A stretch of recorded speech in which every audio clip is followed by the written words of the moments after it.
Richard Alts. I'm going to give you a little introduction to Irene and also give you a little idea about Carnegie Investment or the Carnegie College. We started this, we moved in this building about 4 years ago, and the idea was to kind of take advantage of the location, kind of open it up to the public and have outside speakers talk about topics that have nothing to do with the economy or the stock market or the stuff that we like to talk about, but it's of no interest to most people. But so hopefully this is a great example. We met Irene down at the Chagrin Valley, the Chagrin Valley Little Seminary. And so she's going to be able to spend some time. Her husband Alex is going to give you a little intro. Little intro. I again found out after reading the bio, which you have all in front of you, how similar Irene and I are. You know, it's quite surprising. She lives on the near east side of Cleveland. Yep. So do I, Lyndhurst, Cleveland Heights. She's written 3 books, and I've read at least 3 books. She has traveled to more than 70 countries, and I've traveled to several.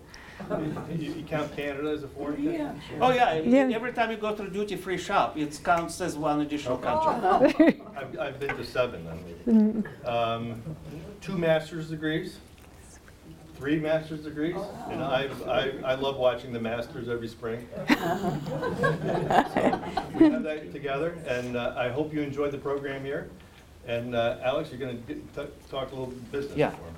Yeah, a little business, and the first thing is I'm Alex, and if anybody wants to ask me where the restaurant are in the back, I'm a partner in Crank, helping Irene, and this lecture is full of information, and I understand from our dear sponsors that some of you might have appointments. Please don't feel bad about leaving if you can't get through the end of the lecture, but there's supposed to be a video available after that, so if you missed a little part at the end, don't feel bad, you can always get the video. And the last thing is, I know several of you asked about the book. I will be standing there, so if you live in and if you just want to grab one, I sign it for free. it's $15 US. I can convert it to Chinese yuans, but it will be difficult. And without further ado, I need to wire and turn on Irene. Okay, I'm on. Can you hear me well in the back? Or no? Not yet. Okay. Okay, now you can hear. Yes. And you can see. Great. Thank you very much for coming and hearing this wonderful summer weather. We have it as like one of the last presents of the season. As you can tell, most of what Alex and I are doing outside of our daytime jobs comes from our travels and meeting with people and our conversations with them. We both passionately believe in travel with a higher purpose, because it does not matter how much money you allocated for a vacation or how many vacation days you have left, though I believe to have an unlimited amount of both helps. But what matters, what you bring in and what you will take out. I believe that travel is a personal art form that we all create out of the places we visit, feelings and emotions we felt, and people we met. And that's how we globe-trotting, we make friends, we create photo galleries and Alex exhibit, we write articles and books, and we do this presentation to share what we learn. One of our key objectives in all the 70 countries and counting that we visited is to collect people's personal stories, to collect Jewish narrative from around the globe. Because we are the stories we tell to ourselves, to others, and to the world. And these stories strive to preserve memory, because memory what connects past and present, past and future, our identity, our traditions, and how we transmit it Lador Vador, from generation to generation. So here we will runs through 5 countries and few continents as well, collecting Jewish narrative. And first we'll go to China. From all the countries in the world, that's where we, not very religious, American, Russian Jews, we understood what does it mean to be Jewish. And this country gave the idea and the title to my book, The Tao of Being Jewish. And many of you who talked to us before the lecture asked what the Tao means. From Taoism, Taoism, it's a way or path for self-discovery and self-knowledge. Aren't we all, not tourists, but travelers through different countries and histories? And in the word of one of the rabbis we met, Judaism is a precious stone which needs to be discovered, mined and delicately carved to an intricate masterpiece. And that's what we learn in China. Where would one go to China? Unfortunately, my pointer does not work, so I would be doing with a finger. Where would one go to collect the Jewish narrative in China? Of course, Beijing. And that's what Marco Polo did. He was the first European to tell us about the Jews of China in the early 1300s.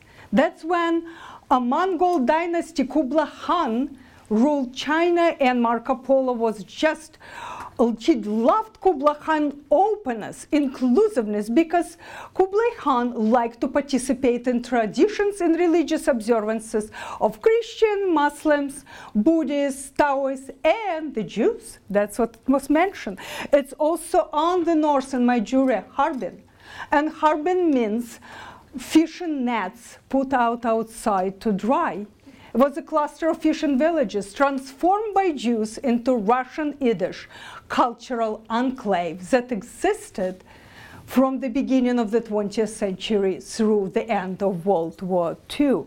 But it always two narratives, two stories in China. One Jews in China, like Harbin, or all of you know Shanghai, right? One of the few, if not the only one place in the world that did not require visas. You know about Shanghai Ghetto, and how Shanghai helped over 28,000 of Jews from Europe to survive the war. There are Jews in China, but there are also Jews of China that came almost 2,000 years ago through the Silk Road, so you'll have to go to Gobi Desert, Dunhuang, Kaifeng, Laoyang, and Laoyang, two most important stops on the Silk Road. So, what stories, what narrative in Jewish China tells us that as Jews, our history not just Eurocentric, we also are global, we also are Oriental, both in origin and destiny. And that's a country where for the first time, as a cultural anthropologist, as historian, I began to think about something very important to anyone in the diaspora. And it's assimilation versus acculturation. By acculturation, I mean becoming part of a larger society, larger culture, integral part. But you don't lose who you are, your own identity. And assimilation, when you lose your identity for the price of being accepted, and what happened to Cuban Jews, to Soviet Jews. And Jews never experience anti-Semitism in China. So, Harbin, how did it all happen? Jews in Harbin wrote a unique, happy chapter in the history of Jewish diaspora, born out of the free will business venture and voluntary resettlement from Russia. Jews in Harbin arrived in a particularly interesting, fortunate period of time. They enjoyed boomtown experience that accompanies frontier expansion and incredible cultural development nurtured by the wealth of new entrepreneurs.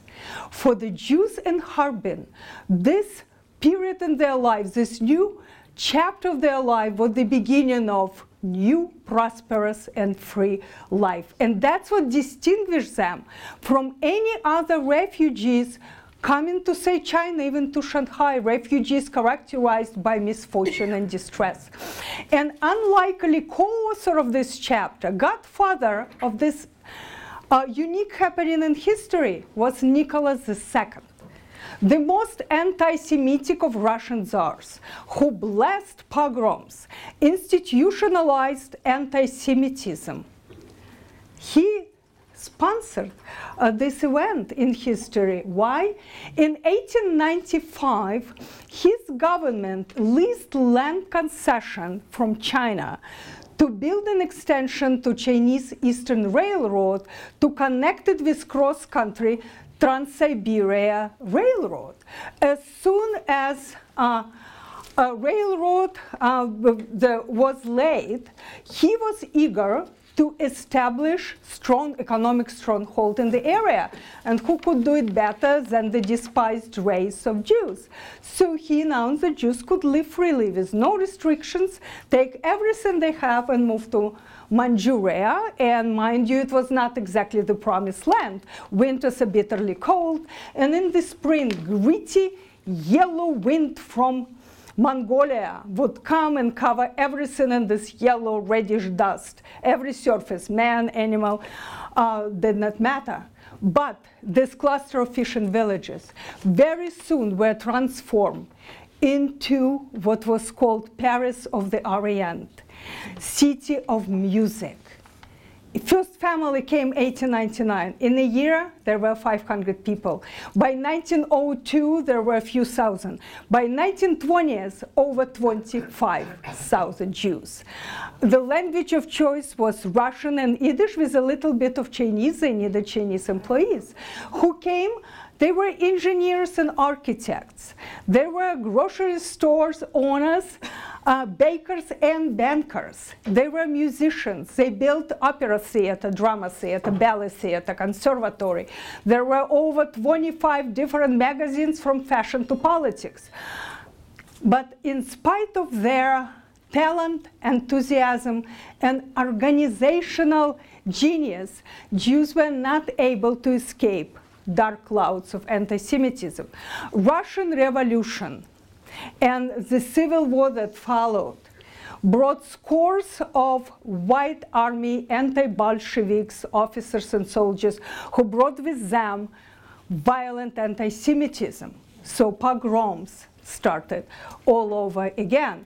In 1931, Russian Fascist Party was established in Harbin. 1932, the Japanese come to Harbin, and they never subscribed to Final Solution. They never targeted Jews and Jews, but anyone who is anti-communist and anti-Bolsheviks was supported. So the situation resembled, as I understand what's going on now in Sweden, in Malmö. Jews began to leave a mess. Anywhere, Shanghai, Australia, United States, Palestine, anywhere they could get visas. By the beginning of World War II, only a few thousands left. The World War II ends, Soviet army liberates Manchuria, they enter Harbin, and they repatriate quite a few hundreds of Jews back to Russia, to Stalin's gulags. The last Jew dies in 1985. But in the beginning of the 21st century, Chinese government realizes that they can use the force of American tourism or American Jewish tourism, Jewish heritage, and they began recovering, rediscovering, reconstituting all the architectural monuments. Like, for example, this Harbin New Synagogue, it's Museum of Jewish History and Culture. They invited professor from Beersheba University, Dan Ben-Kenyon, to head newly organized Institute of Western Civilization Studies, and announced that Dan Ben-Kenyon is the first Jew of the 21st century in Harbin. And they also, Chinese government, rebuilds of the best Jewish cemetery, the best preserved Jewish cemetery in Asia. And now it's almost like a museum piece with over 600 graves. In 2004, I don't know if those of you in the first row, you can probably read Iosif Makarovich Olmert. Remember Ehud Olmert, who was Prime Minister of Israel and also Minister of Trade. In 2004, he comes to Harbin and places the stone on the grave of his Russian-born grandfather. And if we go to Beijing, you all, I'm sure many of you were there. And you can see the entrance to the Forbidden Palace. Many of you who go to Beijing, you're always taken on a tour of Forbidden Palace. You go to see Temple of Heaven and the Great Wall of China. Very few people, and for me as a historian, it's a big pain, very few people come to the Ming dynasties near Beijing. Why it's important? Because of this guy. The first emperor of the Ming dynasty in the 14th century, he liberates China from Mongols. He is a huge hero, highly respected. He hated all the foreigners. By the way, I don't like him at all. I don't think he was a pleasant person. Any girl who would catch his fancy, he would take you as a concubine or a wife. And if your husband objects, he would be skinned alive. When he died, he wanted 16 of his favorite concubines be buried with him alive. The youngest one was 12. I'm sure he would even park his horse carriage in the handicapped places. Not a nice person at all. Why we care? Because of his pivotal role on the way Jewish history developed in China, for Jews of China. By the time he sent his emissaries to Kaifeng. Kaifeng on the Silk Road became a boom town, was a center of economy and the center for the Jewish community. Great Synagogue of China was built there in 1163. And in the 14th century, emperor's emissaries tell the Jews that if you want to stay as foreigners in this country, you have to leave.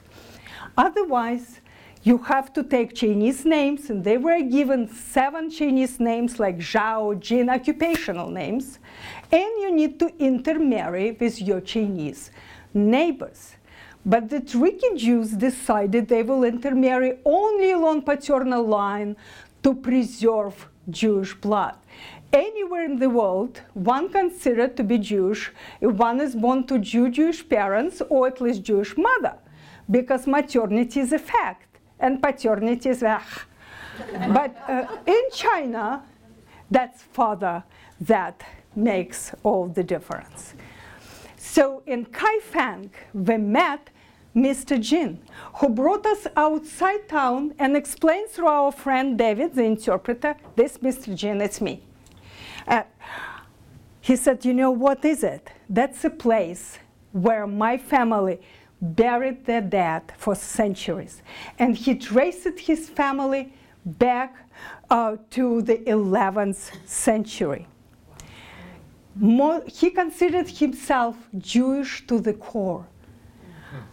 And he dedicated all his life and his entire savings to building a memorial not only to his family, but to the Chinese history, Chinese Jewish history inside the context of the history of that empire. He brought us to this marble monument. It's about 3 feet tall that proudly proclaims in Chinese and English the first monument of Jews. And behind it, this huge marble stela, you know, memorial wall, where the Jin family pedigree, it says in English, on another side, it's in Mandarin, in its 900 years family story within the Chinese history. Was absolutely incredible feeling when the stone talks to you through the interpreter, through his voice, but was also voice of generals and scholars who were part of his family. I asked him, how did you know you were Jewish? because he does not really look like you expect to look from a Jewish person. He looked at me as if I was from another planet. Said, my father told me, and his father told me, and his father told me. That's Confucian country. You're responsible for the past, not to be a fully moral person in the present. And as every Chinese since the first emperor who built this great wall, remember terracotta soldiers, that the guy, that's when Huku book was institutionalized, when one was supposed to write who was your father, what business he owned, who was his father. In 1985, police came and confiscated this book from Mr. Jin and others of similar background who considered themselves Jewish. Chinese government does not recognize Jews as one of its 56 minorities because you have to meet certain requirements to become a minority, and apparently the Jews did not. They confiscated book, returned it where Jewish was removed, and they were written as Han Chinese, but Mr. Jin had a copy. And this copy served as a foundation for this monument. Another story that we learned in Kaifeng was from Esther, a Kaifeng Jew. And that's what she proudly puts on her business card. Again, her family immigrated to Israel, made Aliyah. She stayed because she wants to bring back the proud Jewish history. That's the signs she put on the wall. Kaifeng Jews, the Zhao residents, teaching the Torah lane. She thinks that her family were facility managers for the great synagogue of Kaifeng from the 12th century through the 19th, when the synagogue was ruined and never rebuilt. But she maintains her own museum and talks to one person at a time to tell her story. When I asked her, you know, Kaifeng was not the only Jewish settlement, there were others. I thought I knew better. She looked at me and said, but we were the oldest, we stayed there the longest, and we were the only ones that left records. And these records are in Kaifeng Municipal Museum, 3 stone stelas in which Jews wanted to explain to their Confucian and Taoist neighbors who they are. That's where Judaism was presented from Taoist point of view. Another very important city you would come is Laoyang, but that's where was also ancient Jewish town with practically no records. But in Laoyang Museum, I think Alex and I deserve to claim this discovery. We found 6 figurines of the famous tricolor ceramics. And they look very Jewish to us. First of all, they have hats that only foreign merchants coming along the Silk Road could wear to distinguish them. They could be Arabs, of course, coming along the Silk Road. But to us, they look quite Jewish in appearance. It was enough. So what we learn in China, for Esther and Mr. Jin and their families, the Tao to being a Jew is built on family memories, on traditions that transmitted from generation to generation. They understand Judaism as a precious treasure. Esther told me, you think we're less Jewish than we are because we don't have the synagogue? She even had a well-worn copy of DNA records to show us, and learning that we are originally from the Soviet Union, said, I'm more Jewish than you, because Soviet Jews intermarried both ways, and we did only along paternal line. They prepared to uphold this ancestral heirloom against any powerful force, whether it's political or economic or cultural. And the Jews of China, and that was our takeaway, they help us to see that we Jews are not just one of many minorities in the large societies we live in, but we're integral part of a unique millennial tradition with its own historic and geographic trajectory. And on this note, we will jump to India. That's place for Jewish history pilgrims in search of a Jewish story, because this is where the oldest continuously living Jewish community is, that traces its own origin to King Solomon, 2,500 years. And for that, people would come to Kerala, to most southernmost part of India. And Kerala Jews will tell you their stories that they were traders for King Solomon. They were sent there to obtain gems and woods and spices. And they tell you this story as if it happened yesterday.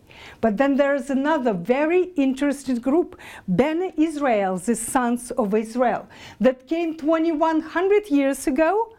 And again, they tell you as if it happened yesterday. For them it is.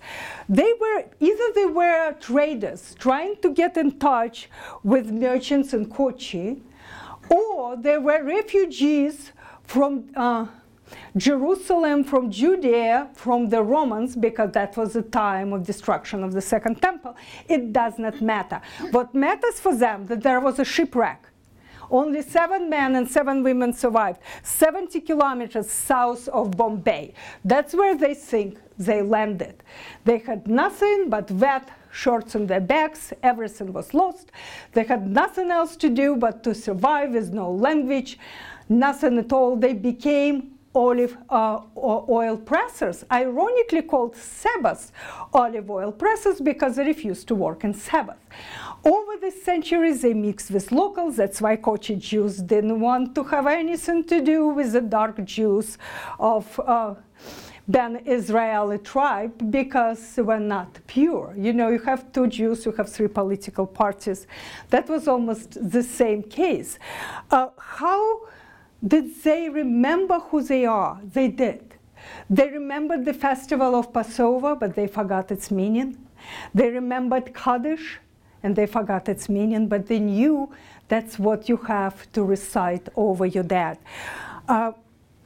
Then there is a third group. About 280 years ago, Baghdadi Jews arrived. The name is misleading. They could be from Cairo, from Aleppo, from anywhere in Middle East. They were very rich, very white-skinned, very well-educated. They wanted to associate themselves only with the British. Baghdadi is a special breed in our Jewish tribe, and we'll talk more in detail about them when we get to Burma. How did they become so powerful politically and economically? They never were high numbers. It could be 2,000 in Bombay, 1,500 in Calcutta, and in less than 50 years, they commanded most powerful trade networks along entire Southeast Asia. How did they do that? And we will talk about it when we get to Burma. Remember the thought. Uh-oh, I'm not home. What's interesting about Indian Jewish experience, that there is a critical distinction between Indian Jews and the rest of the diaspora, because it's probably the longest and the happiest chapter in the Jewish history. India demands, even legislate, by Manu Shastra, the oldest law document in the world, that if you foreigner, you come to live here in India, you have to stay, remain true to yourself. Jews never experienced anti-Semitism in Jewish land. If they're in Bombay, they speak Marathi. In Calcutta, they speak Bengali. When they're in Kerala, they speak Malayalam. In none of these languages, there is a word for anti-Semitism. They were allowed to live for over 2,500 years as anyone should be allowed to live anywhere. Observant, proud, free, prosperous, and self-realized. So one has to grow into India. You have to know why you're going there. Otherwise, it would be too hard to do to many poor people. But when you do, you begin, like us, to see India as not just a country. It's not just a subcontinent, but as the universe for your own self-discovery and self-growth. And that's India of our dream. Taj Mahal never fails to impress. It's for the first time Hindu and Persian styles came together to create this in the Mughal style of architecture. And Delhi. When people come to Delhi, very few, and again it's incredibly personally painful to me. Very few come to see Humayun's tomb, who was important, was first Mughal emperor. And his tomb is the precursor to Taj Mahal. I would make it mandatory for people to come to Taj Mahal only if they've been to Humayun's tomb. And the best kept secret of Delhi, or indeed of entire India, is a tiny Jewish shul, the synagogue, next to the tomb of Mughal emperor. And that's where we met Ezekiel Isaac Malikar, a good friend of mine now, of ours, who is a cantor and rabbi. He is also a successful business attorney and very active member of the International Jewish Congress. He is also a scholar of Jewish identity in Hindu-Muslim society. And you know where he sends us? To the mosque. Jama Masjid Mosque, the largest in Asia, was built by Shah Jahan of Taj Mahal fame. And it's interesting that Taj Mahal in Agra, in Delhi's mosque in India, have very curious Jewish connection, because there is a tomb there dedicated to the Jew. His name was Sarmat, and he came from Armenian trading family, became an important scholar and philosopher and linguist and poet, was invited to come to meet Shah Jahan, became close friend to both Shah and his heir presumptive, his oldest son, helped to translate Bhagavad Gita into Hebrew, helped to translate the novel was written by the prince, Tale of Two Oceans, about Hindu and Muslim cultures. Then he decided he was bored to be a Jew. He became a Muslim. And he was bored to be Muslim. He became a Hindu. Then he became an atheist. After that, he left his family, discovered homosexual life, dropped it all, and became a naked fakir, going through these two courts, adored by anyone for his philosophical speeches and poetry. Well, here comes Aurangzeb, evil son of Shah Jahan, who kills his 4 brothers and imprisons his father to get to the throne. Aurangzeb never forgave Sarmat his closeness, his friendship with the prince and his father, so he arrests him, off with his head for insane poetry and indecent exposure. So then, very typical Indian transformation happened. He was buried here and became great Sufi, great mystic. Anniversary of his death is commemorated. Another very Indian and little known story we learned from Ezekiel Malikar, and that's about role of India in the Holocaust. When Maharaja from what's now state of Gujarat sponsored the ship from Poland, and in spite of the British authorities who did not let it dock neither in England nor in Bombay, he brought all 1,200 of Polish orphans and the faculty from Polish orphanage into his estate. And that's where they survived the war. And in Warsaw, there is even a square, Dobrava Maharaju, dedicated to him. And here he is with these children celebrating Purim. When Ezekiel Malikar wanted to write a piece commemorating this event and uncovering to the world this role of India as a safe haven, he contacted Maharaja's son and only heard my father would never allow that. When he was alive, he demanded that no publicity would be made, because he only did what any decent person should have done. These children were his own children. Their teachers were his brothers and sisters. And it's also very Indian story.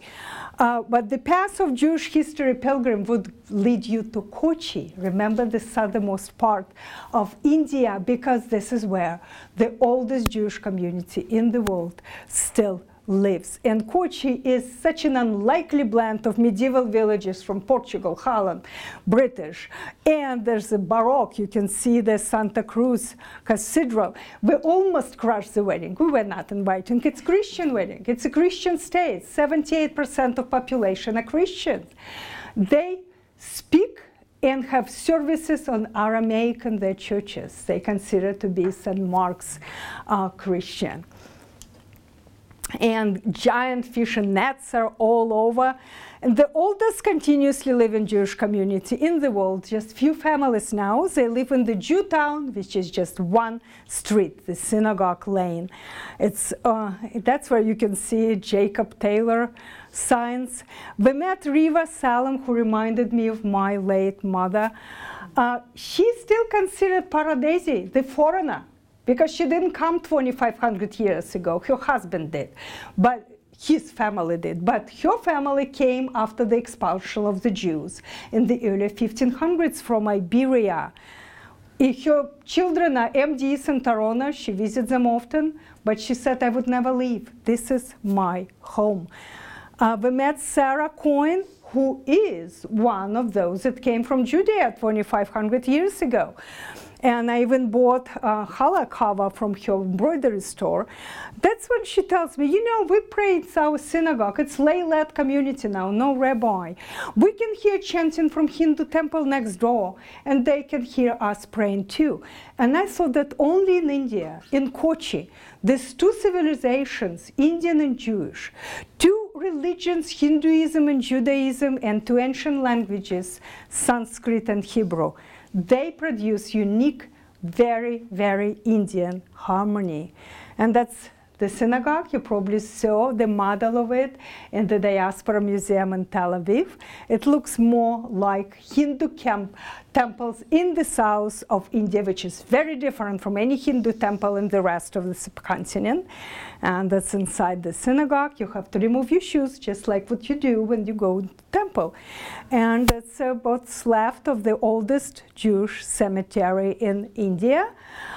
In Asia, and only one grave survived, and everybody, Muslims or Buddhists or Christians or Jews, come to pray there because this sage considered a saint. And this Mumbai, which is the place where now you can meet the Jews of India, about 35 to 4,000 Jews. Most of them are of Baghdadi and Ben Israeli origin. This is a city of 8 synagogues, all built by the Baghdadis. That's where the money were. And here I am, you know, Eliyahu Benjamin, the facility manager, he's from Baghdadis, and our friend Hannah Shapokar, she's Ben Israeli. It was time when Ben Israelis would not be allowed to pray with Baghdadi. But now when just few of them left, who cares? I thought it was good to show both of them. And the Baghdadi brought something into Asia that never existed there before, philanthropy. They built hospitals and schools. This is David Sassoon's library. And it's a place to come in the beautiful building and sip tea, go through your magazines, and think, absorb this colonial splendor, and ponder the impact of the Jews had on so many cultures.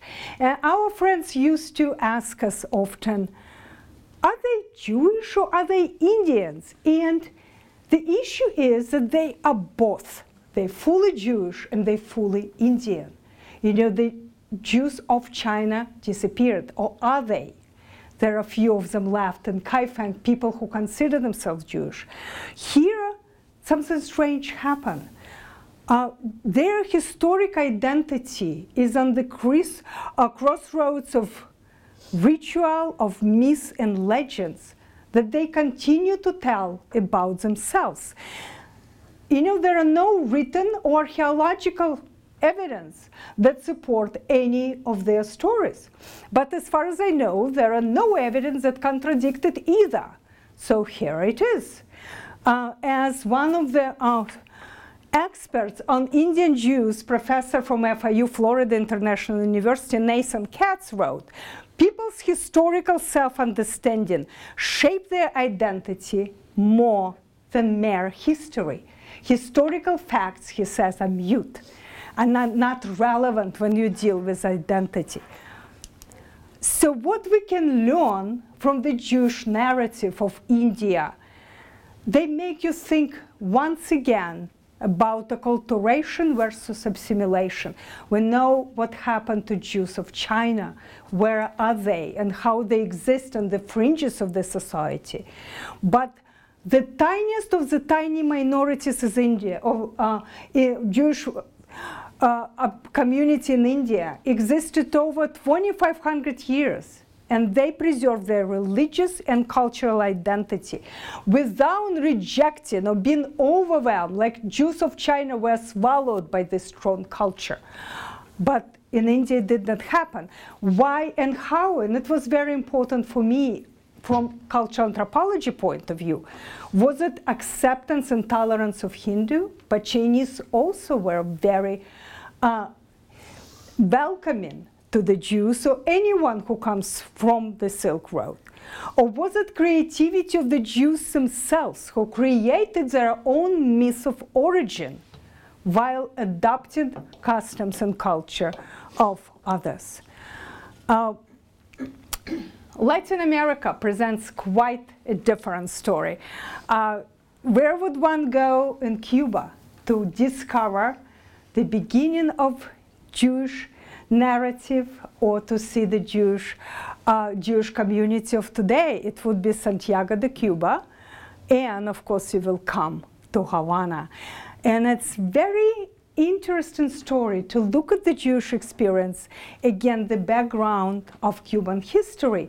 It's hard to be unemotional about Cuba, especially we live in this country. After all, we have the longest 90 miles in the world separating this island from the United States and been close to us for so long. And Cuba, with half the land and half the people of the Caribbean, with the biggest cities and busiest harbors in the Caribbean, always was at the crossroads of the world. And this unique island presents quite an interesting narrative. Cuba was welcoming refuge for the Jews since 1492, the expulsion of the Jews from Spain, and of course from everything under Spanish domain. And in Cuba, Jewish experience of course reflects that immigrant experience everywhere. It's struggle for survival through assimilation and acculturation. But it's also based on a narrative not of single community, but mosaic of several that differ greatly in their languages and cultures. And this mosaic was built over 500 years through 5 different waves of crypto-Jewish and Jewish immigration. And the current today's, the trajectory of Jewish community is quite remarkable. The Jews survived both Inquisition and Castro Revolution. And from very quick ascent to prosperity and very quick descent into almost oblivion after Castro's revolution, they now, it's a 21st century rebirth. They become celebrity of the tropical diaspora, the most visited, the most photographed of the Jewish communities in the world. And the Cuban history should be learned. The gateway to any history in Cuba, in Santiago, and again, very few people come here. What a shame, because that is where it all began. Columbus landed about 200 kilometers to the east, and there is no documented evidence that would show us who were the first residents of Cuba, who were the first Jews of Cuba. And we know that people's self-understanding, it means much more for their identity than mere facts. So in popular belief, it is he, Luis de Torres, who was born Yosef ben Levi Ivri. And he converted to Catholicism just the day before sailing. He came with Columbus on the Santa Maria. You see, we know for sure that the man under this name lived in Murcia, largest province between Valencia and Andalusia. He was an interpreter from Hebrew and Aramaic for the governor of this province. Columbus, who wanted and absolutely was sure he would encounter the descendants of Asian lost tribes of Israel, and considered knowledge of Hebrew and Aramaic absolutely indispensable for success of his project. So he offered Ben Levi a job to secure this employment and run away from Inquisition. Inquisition was already up in arms. Edict of Expulsion, March 1492. They sail Ocean Blue in October. He had to convert, and he did that. So he is considered to be the first Jew, or actually the first white man of the Americas, whether it's true or not. The only synagogue in the Bahamas, the Luis de Torres synagogue, dedicated to him. Of course, running away from mother countries, Portugal and Spain, to the West Indies would place new converts away from the clutches of Inquisition. So in 1518, immigration to West Indies for new converts was forbidden. But every new authority in West Indies disregarded these laws. They needed to build a stable society. But Inquisition kept records of suspected Judaizers. One of them was Hernando de Castro, who considered to be a pioneer of Cuban sugar industry. The Holy Office, Inquisition in Spanish colonies, could you believe it, was abolished only in the 19th century. And until the end of American-Spanish War, 1898, any religious services were forbidden other than the ones of Catholic Church. So when people ask me, what do you know about crypto Jews of Cuba? We don't know much. It's definitely there were many converts going the way of Luis de Torres. However, what they wanted most of all to blend with Spaniards, disappear into Cuba, and they did. Do you know who was the most famous crypto Jew of Cuba? Take a guess. My grandmother, though, would say, Irочка, he is not Jewish, he just has an intelligent face. But for me, he looks Jewishly angry or angrily Jewish.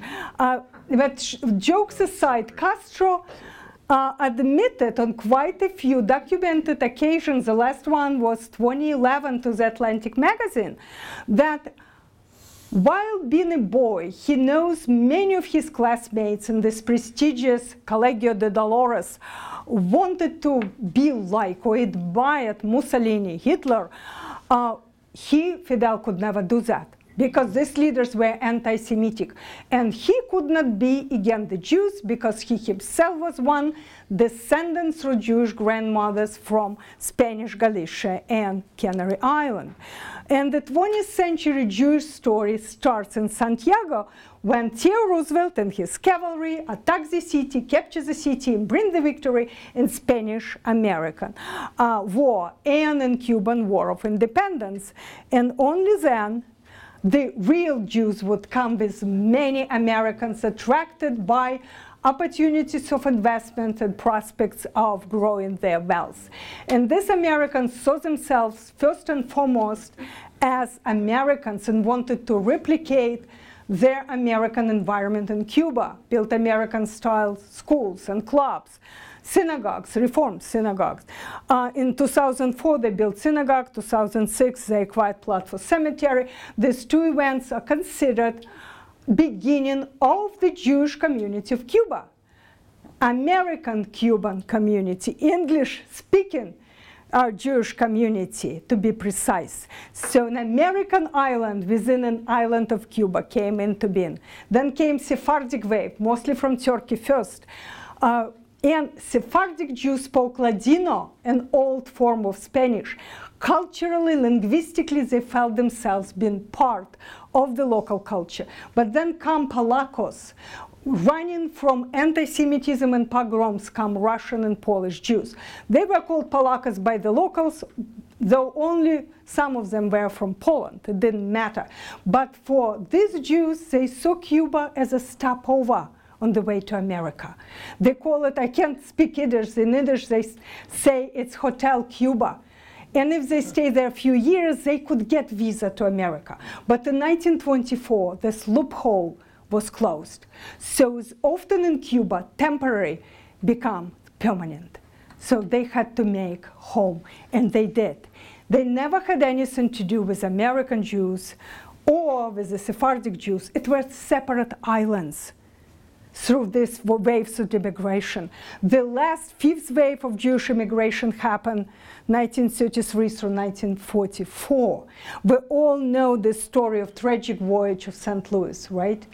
But we forget the role Cuba played in the Holocaust as a safe haven, mostly for Belgian and Dutch Jews. What's changed from 1939 when St. Louis had to turn back to gas chambers? Batista, we don't like Batista, dictator and such, but he had so many axes to grind, he could care less about immigration or the Jews, so they could come. And almost 15,000 Jews from occupied, Nazi-occupied countries were able to come to Cuba. Wonderful documentary was done this year by our friends in Colorado, Forgotten Jewels, Finding a Heaven in Havana, because these Jews instituted something that never was in Cuba before, diamond polishing industry. Most of them left after the war, and the industry died, but it's quite an interesting story. So here comes Castro, 1959.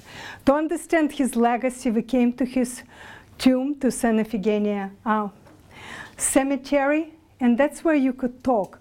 Who was this controversial dictator? He reconstituted island geography, changed everything. He also invented new calendar. 1959 stopped to exist. Instead, it was the year of Great Revolution.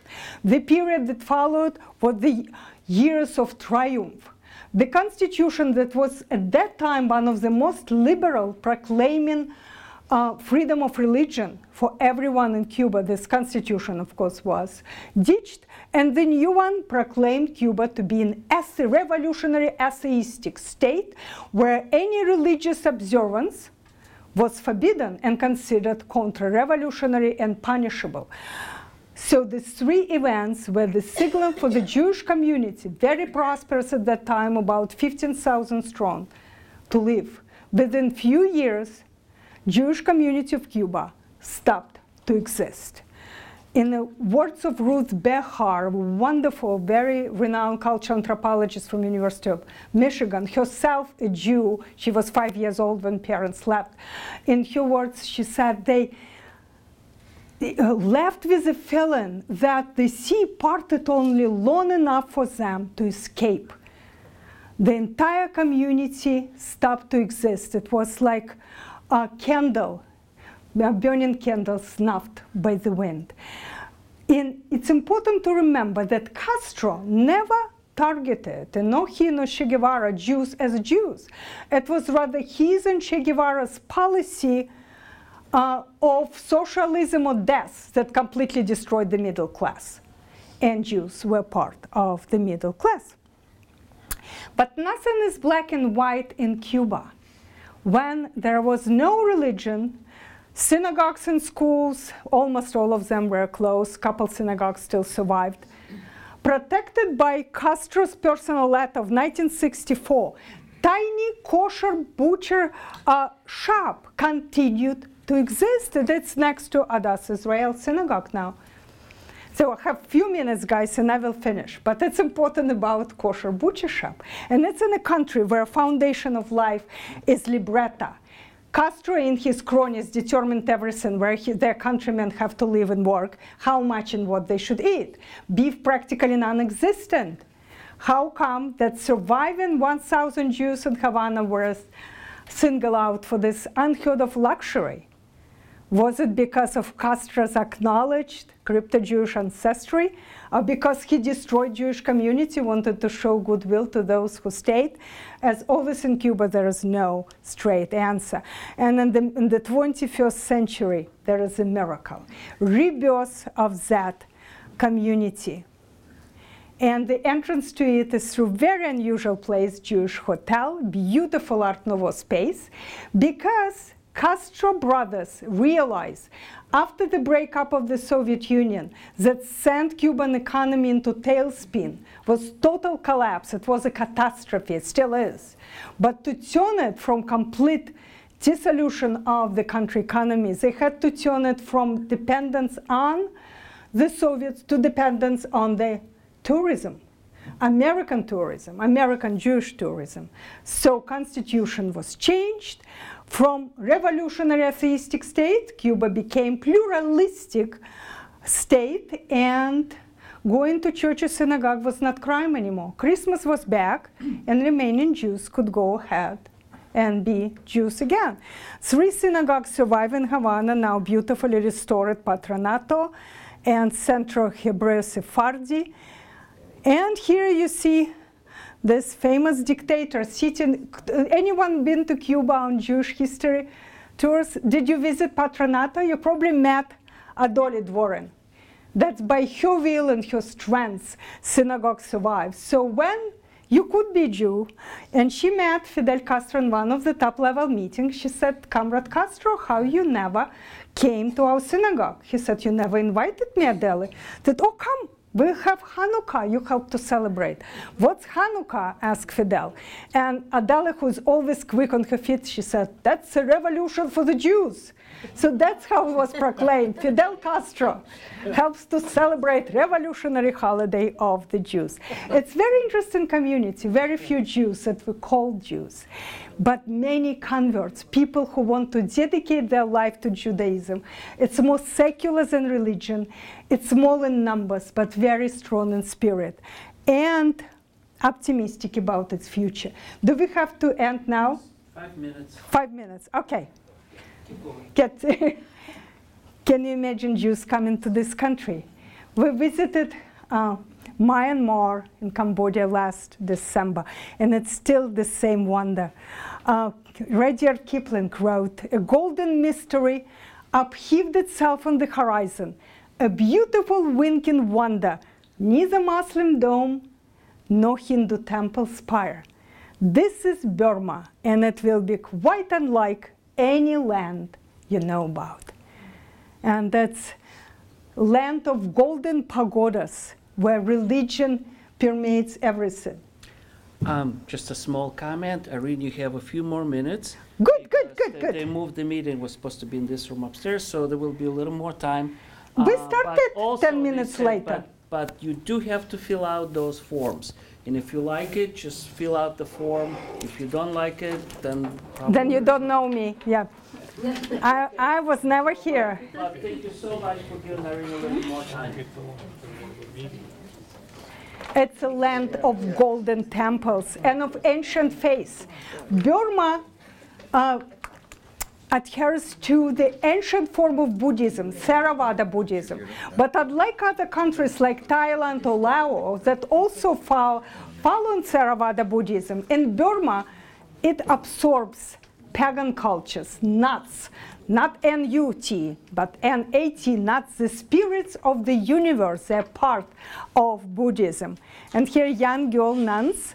And you know that the most important moment in the life of any Burmese boy is becoming a monk.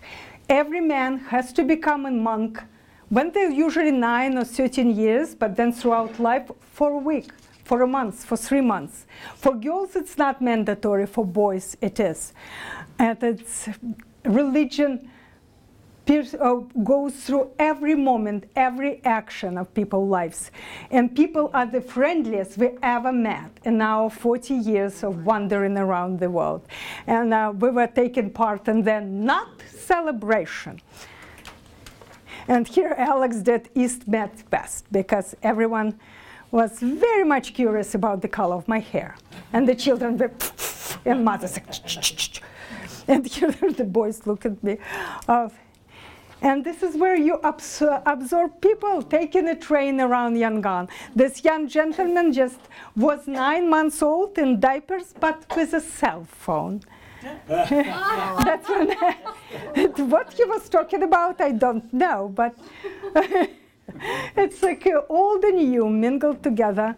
And then Bagan, very spiritual place with thousands of temples dancing on this arid, flat plain. And then there was a Mandalay. Remember, on the road to Mandalay, where the flying fishes play, that's like call to action for me. We have to be there. It's a cradle of Burmese arts and civilization.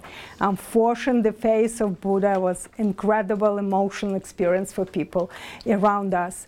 Can you imagine an observant Jew coming with his family to this land like no other? But they did. They began arriving to Burma at the end of the First Burmese War, 1824-26, and the second, 1852, when Rangoon, or Yangon now, was annexed. They were the Baghdadis. Unlike many Jewish immigration and refugees that we know about, they were not escaping persecution. They mostly came from different capitals of Middle East. A lot of them came from India following the British expansion. They came for business opportunities. How, in a world with no computers, no emails, no texting, this few small group of Jewish immigrants were able to reach this power, political and economically. Probably the best book about it, Almost Englishmen, by Ruth Freeman, where she writes that though isolated, these communities were never alone. They were connected. That was a strange web of connections when they always knew what's going on in other parts of Asia. And these communication lines were empowered by the same language, religion, tradition, and marriage. Marriage within the fold was absolutely paramount as a protection of other cultures. Baghdadis did not care whether they're in Bombay or they're in Hong Kong or Singapore.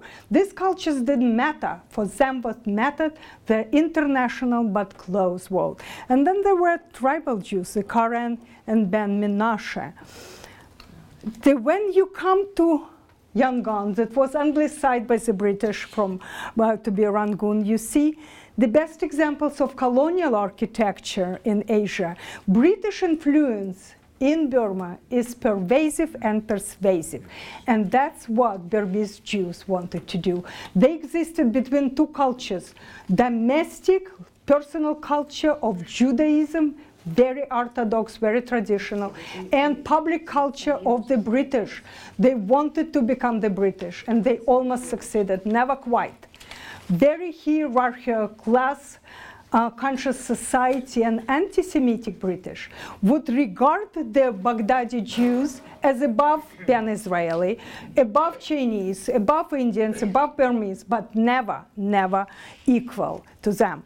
Among all the beautiful colonial buildings in Burma, this one, the Sofars building, personifies for us both the evoking its elegance of the Rangoon and the importance of Baghdadi Jews in the city's economy. They turn British Burma into one of the most prosperous, most economically important posts in entire Southeast Asia.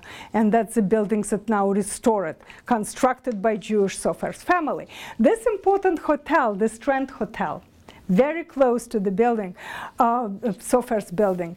It's famous hotel, still serves as high tea, and also famous Pegu cocktail that was invented in this elite British club.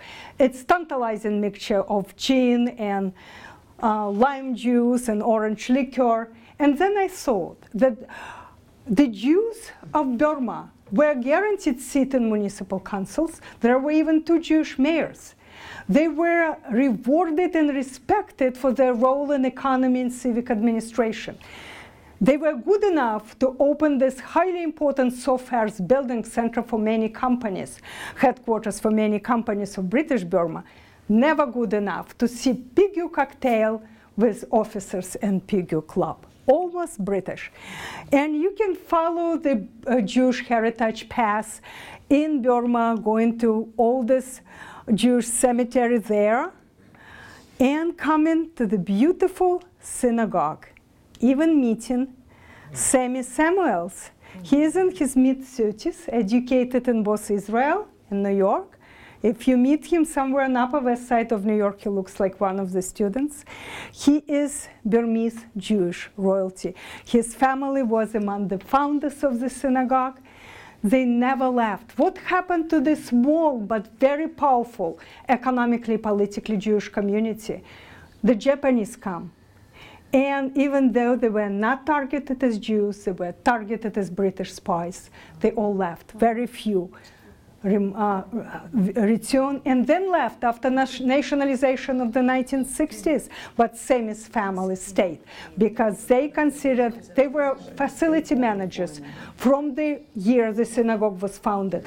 They thought that Judaism and synagogue should never be abandoned.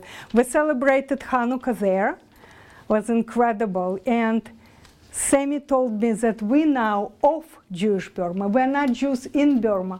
He read what I write about Jews in or Jews of the country. We consider ourselves as Burmese, and Burma was always welcoming for the Jews.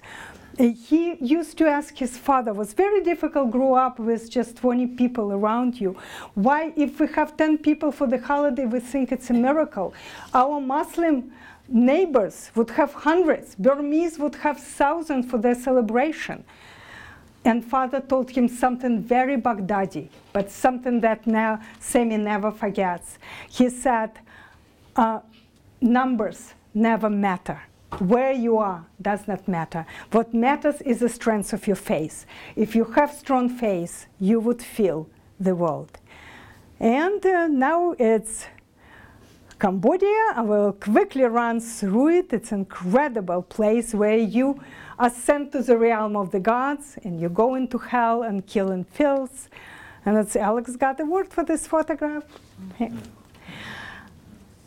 And right by the Phnom Penh, the capital's royal palace, there is a small Jewish corner. Yes, somebody told me, oh, that's Chabadniks.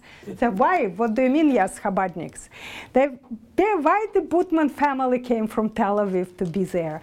Because a few expats, about 20 of them doctors, of many Israelis and other travelers going through Cambodia when they need a place to come. And I asked him, tell me about your day. He said, oh, just a few days ago, father calls me from Teaneck, New Jersey. He's absolutely desperate. His daughter left with friends to go to Cambodia and they never called him back. What happened? So he found the daughter. She just forgot she had parents in New Jersey, had too much fun in the jungle.